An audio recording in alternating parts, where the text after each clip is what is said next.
Il faut qu'il y ait une volonté politique de lutter contre la pêche illégale et très souvent, donc ce sont des pays qui n'ont pas les moyens de protéger leurs eaux territoriales. C'est là qu'intervient Sea Shepherd. Donc nous, on met à disposition des bateaux, des équipages, des moyens. Tous ces moyens... Il faut savoir justement que Sea Shepherd a énormément de bateaux. On a 9 bateaux qui sont entièrement financés par monsieur et madame tout le monde. C'est ça qu'il faut comprendre. On n'est pas subventionné. Oui, c'est ça. C'est pas les gouvernements. Le message est indiqué d'ailleurs sur votre site. Et c'est vraiment ça qui est important. Donc en fait, les donateurs en France nous permettent notamment de financer ces campagnes en Afrique. Pour vous donner un exemple, la première campagne qu'on a faite au Gabon sur le contrôle des pêches au thon, on a contrôlé un navire de pêche, un thonier français, qui en l'occurrence était dans les clous, mais qui nous a dit que ça faisait 20 ans qu'il pêchait le thon au Gabon et c'était la première fois qu'il était contrôlé. Pourquoi? Parce que le Gabon n'a pas les moyens maritimes, n'a pas des bateaux suffisants pour aller sur les zones de pêche concernées par le thon. Et c'est du thon qui finit en grande partie sur les marchés, dans les poissonneries et dans les boîtes de thon qui sont vendues en France. Et il y a aussi cette opération Nyamba pour protéger les tortues de Mayotte. Quelle est la problématique sur place? Alors Nyamba, c'est une île donc française dans un archipel comorien qui est en proie à un gros problème, notamment de surpopulation.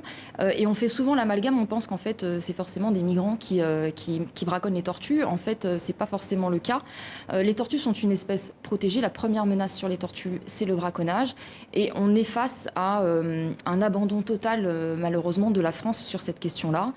C'est plus de 1500 tortues qui sont tuées chaque année à Mayotte sur les plages. Et le problème, c'est qu'il n'y a pas de patrouille, pas suffisamment en tout cas. Donc nous, on mobilise des équipes pendant 4 mois.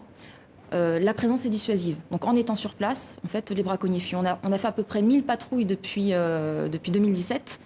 On a eu 2 altercations un peu violentes où les braconniers ont riposté. Mais sur l'écrasante majorité des cas, il suffit d'être présent. Donc il faut augmenter les patrouilles.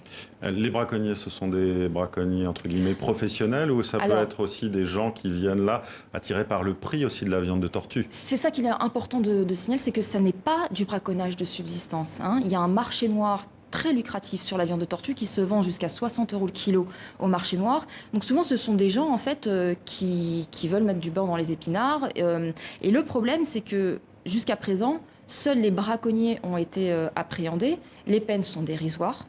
Déjà, c'est rare de les attraper. Les peines sont dérisoires. Et les commanditaires, parce qu'il y a des commanditaires, eux, passent entre les mailles du filet. Alors, je crois que vous avez mis en place une récompense pour ceux qui dénoncent les braconniers.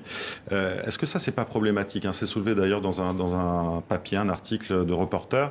Est-ce que vous avez les moyens de vérifier que ces dénonciations, si vous en avez, ne sont pas calomnieuses, tout simplement? Alors, en fait, c'est pas la première fois qu'on fait ça.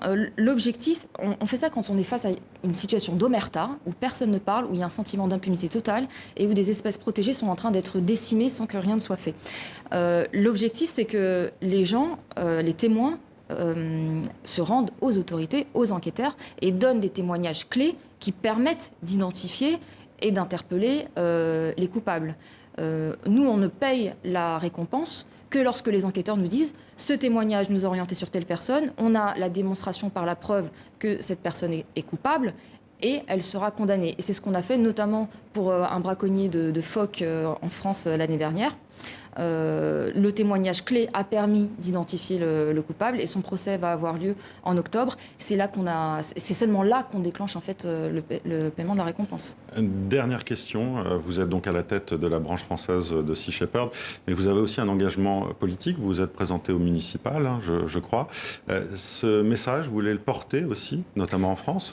Alors oui, effectivement, je me suis présentée au municipal, mais moi je suis d'abord et avant tout une activiste et quelqu'un de terrain. Et c'est vrai que je n'ai pas pu y investir beaucoup de temps dans cette campagne, puisque c'était en pleine campagne Dolphin Bycatch, donc sur les dauphins en France. Vous avez terminé 6e, d'ailleurs, je crois, au premier tour, c'est ça?